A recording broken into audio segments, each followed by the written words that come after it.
সংগ্রামী ভাই বন্ধুগণ, আমাদের আমিরে জামাত বলেছেন, আমরাও একই কথা বলতে চাই। আমাদের নেতা এটিএম আজহারুল ইসলামকে যদি মুক্তি দেওয়া না হয়, তাহলে আমরা দিনের পর দিন রাজপথে থেকে আমাদের মুক্তি আদায় করে ছাড়বো ইনশাআল্লাহ। সংগ্রামী ভাই আমার, আমাদের মিছিল আসছে, আমরা জানি না এই মিছিলের সমাপ্তি কোথায়। স্বল্প সময়ের নোটিশে আজহারুল ইসলাম ভাই মুক্তির দাবিতে আজকে সমাবেশ এবং মিছিলকে আপনারা সফল করেছেন।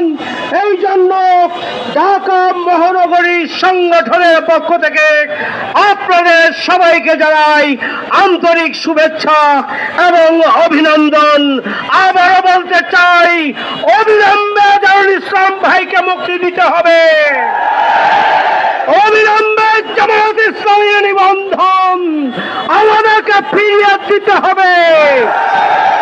অবিলম্বে জামাত ইসলামীর প্রতীক গরিব পাল্লা ইসলামীকে ফেরত দিতে হবে।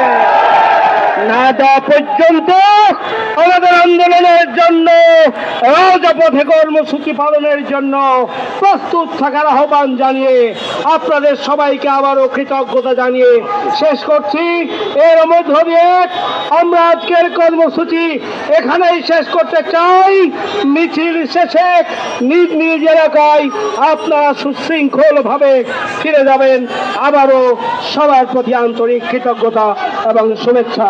আসসালামু আলাইকুম ওয়া রাহমাতুল্লাহি ওয়া বারাকাতুহু।